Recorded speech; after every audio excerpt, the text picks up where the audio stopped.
नमस्कार दोस्तों, इस वीडियो में आपको आपके लिए मैं लाया हूँ संविधान से बनने वाले 2005 से लेकर 2015 तक पूछे गए जितने भी सवाल पूछे गए दोस्तों संविधान से एक एक क्वेश्चन मैं आपके लिए लेकर आया हूँ, क्योंकि अति महत्वपूर्ण क्वेश्चन है दोस्तों। और अगर आपने ये वीडियो देख लिया ना, यानी कि अगर संविधान वाला मेरा ये वीडियो आपने देख लिया पूरा वीडियो, ठीक है, तो एक भी क्वेश्चन आपका संविधान से गलत नहीं होगा, ठीक है ना। तो आइए देखते हैं पहला क्वेश्चन। देखिए, शासन की एकात्मक पद्धति का लाभ है। दोस्तों देखिए, ऐसा क्वेश्चन आप देख सकते हैं, एसएससी मैट्रिक स्तरीय परीक्षा 2008 में पूछा गया क्वेश्चन है। एक एक क्वेश्चन 2008 से 2005 से 2015 तक जितना भी क्वेश्चन दोस्तों रहेगा, ठीक है, 2023 तक लेकर जितना भी क्वेश्चन सब मैं कराऊंगा, ठीक है ना। देखिए दोस्तों, शासन की एकात्मक पद्धति का लाभ है, तो ऑप्शन नंबर बी दोस्तों करेक्ट है, दृढ़ राज्य, ठीक है ना, दृढ़ राज्य करेक्ट है, ठीक है।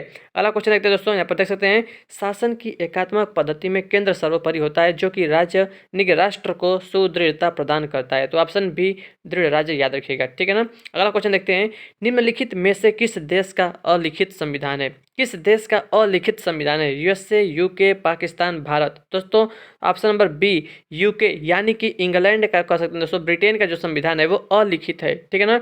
बल्कि दोस्तों यूएसए, पाकिस्तान और भारत का लिखित संविधान है, ठीक है ना। दोस्तों अगला क्वेश्चन देखते हैं, क्वेश्चन नंबर 3।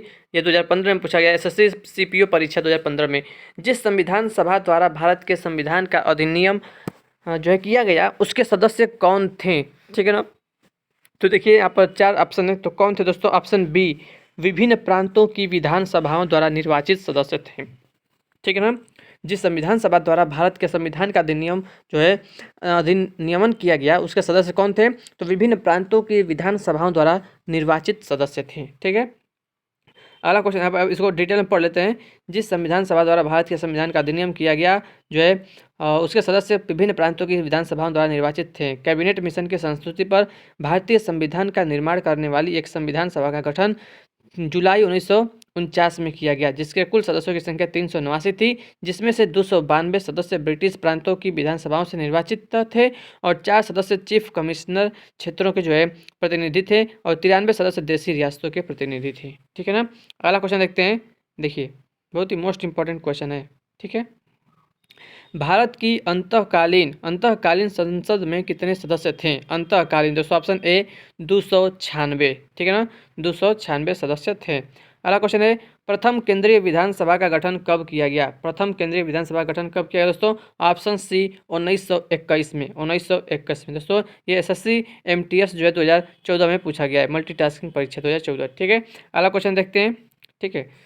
तो इसको भी पढ़ लेते हैं दोस्तों। भारत सरकार अधिनियम 1919 के तहत प्रथम केंद्रीय विधानसभा का गठन वर्ष 2021 में किया गया, ठीक है। इसके प्रथम अध्यक्ष फ्रेडरिक वाइट 1921-1925 थे, जबकि इसके दूसरे अध्यक्ष स्वराज पार्टी के विट्ठल भाई पटेल 24 अगस्त 1925 से अप्रैल 1930 तक थे, ठीक है।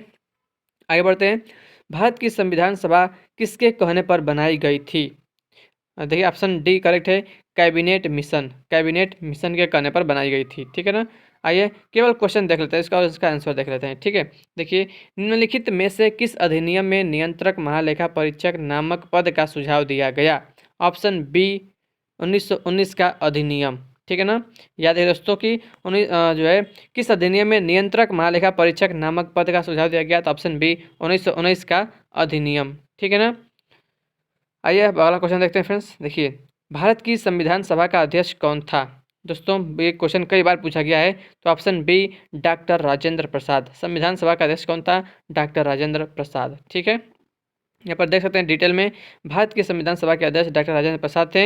9 दिसंबर 1946 को संविधान सभा द्वारा सच्चिदानंद सिन्हा को अस्थायी अध्यक्ष चुना गया था, जबकि 11 दिसंबर 1946 को डॉक्टर राजेंद्र प्रसाद संविधान सभा के अस्थायी अध्यक्ष के रूप में निर्वाचित हुए थे। बाद में डॉक्टर राजेंद्र प्रसाद भारत के प्रथम राष्ट्रपति भी हुए, ठीक है। अगला क्वेश्चन है, निम्नलिखित में से भारतीय संविधान सभा का अध्यक्ष कौन था? भारतीय संविधान सभा का अध्यक्ष कौन था? ऑप्शन ए दोस्तों डॉक्टर राजेंद्र प्रसाद, ठीक है। अगला क्वेश्चन देखते हैं।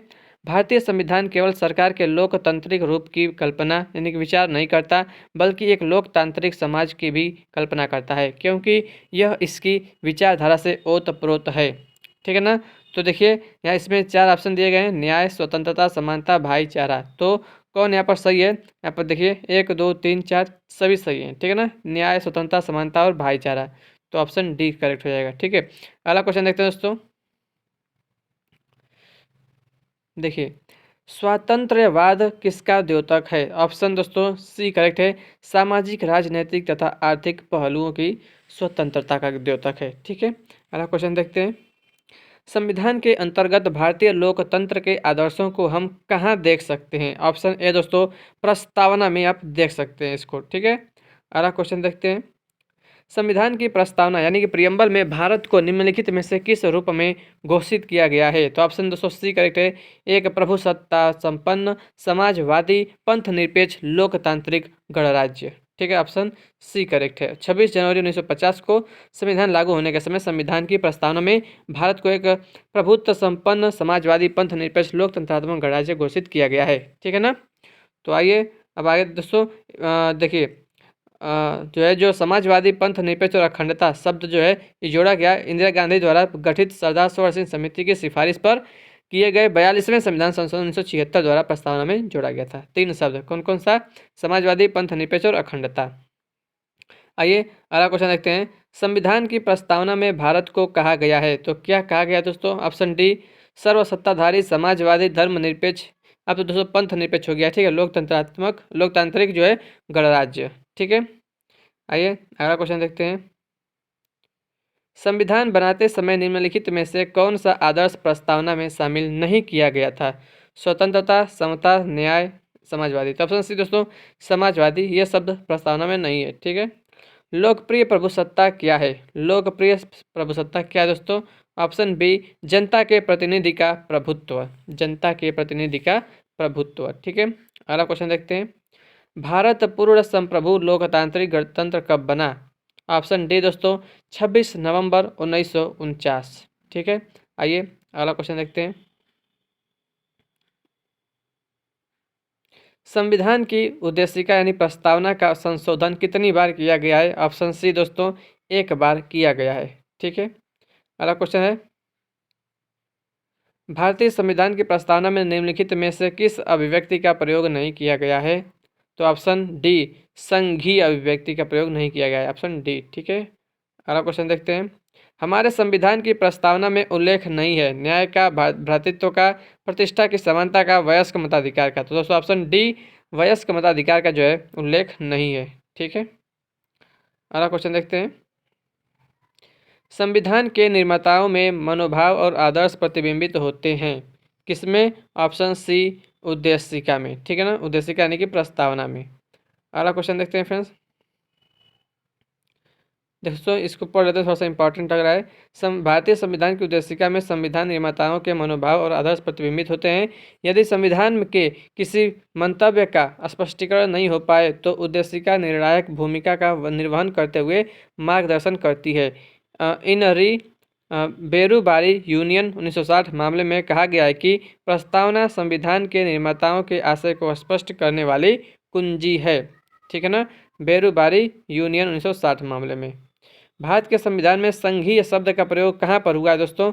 ऑप्शन डी संविधान में कहीं नहीं हुआ है। ठीक है ना, संघीय शब्द का उपयोग कहीं नहीं किया गया है। ठीक है, भारत के संविधान में भारत को किस रूप में वर्णित किया गया है? ऑप्शन सी दोस्तों राज्यों का संघ कहा गया है भारत को। ठीक है ना, और अनुच्छेद 1 में कहा गया है। देखिए भारत के संविधान के भाग 1 के अनुच्छेद 1 में कहा गया है अर्थात भारत अर्थात इंडिया राज्यों का संघ होगा।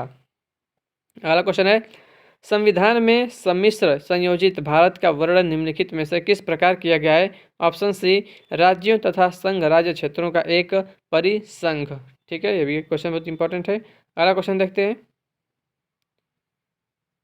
भारतीय संविधान के अनुच्छेद 1 में यह घोषणा की गई है कि इंडिया अर्थात भारत क्या है दोस्तों? ऑप्शन ए राज्यों का संघ है। ये भी क्वेश्चन कई बार पूछ चुका है। ठीक है, संविधान के अनुच्छेद 1 में भारत को क्या कहा गया है? ऑप्शन डी राज्यों का संघ। दोस्तों ये देख सकते हैं कितनी बार क्वेश्चन पूछा जा रहा है, बहुत बार रिपीट करा है।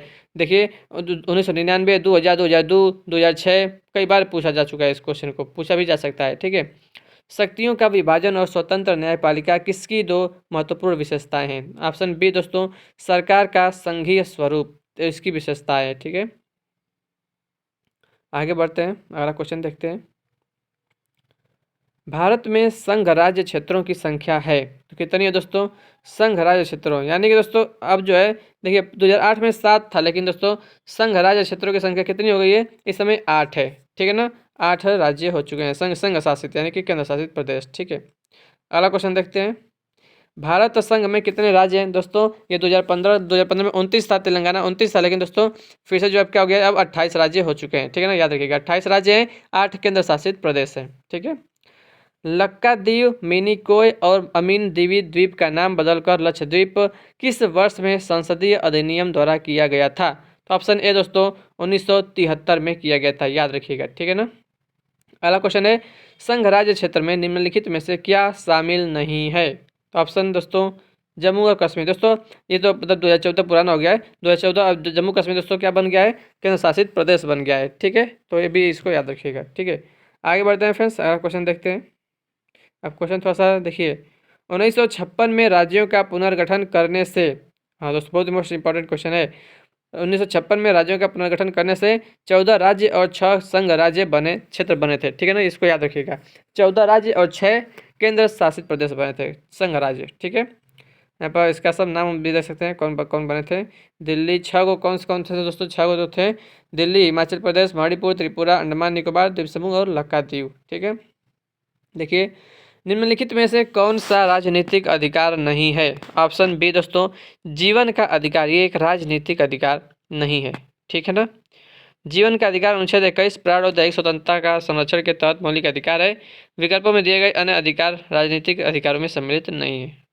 अगला क्वेश्चन है, निम्नलिखित में से किस ईस्वी सन में भारतीय नागरिकों के मौलिक कर्तव्य संविधान में शामिल किए गए थे? तो ऑप्शन बी 1976। ठीक है, देखिए सरदार सरोवर सिंह समिति की सिफारिश पर 42वें संविधान संशोधन 1976 द्वारा 3/1/1977 से जो लागू भारतीय संविधान में भाग 4A तथा अनुच्छेद 51A जोड़कर भारतीय नागरिकों के 10 मौलिक कर्तव्य शामिल किए गए थे, जिनकी संख्या 86वें संविधान संशोधन 2002 के बाद से 11 हो गई है।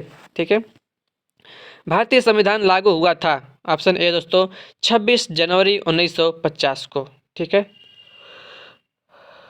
अब अगला क्वेश्चन देखते हैं। ठीक है, ये सब आप जानते होंगे। भारतीय संविधान अपनाया गया था 26 नवंबर 1949 को। ठीक है ना, भारतीय संविधान अपनाया गया था 26 नवंबर 1949 को। ठीक है, हमारे संवैधानिक इतिहास में 26 नवंबर 1949 एक महत्वपूर्ण दिन है, क्योंकि दोस्तों ऑप्शन बी इस दिन संविधान अंगीकार किया गया था।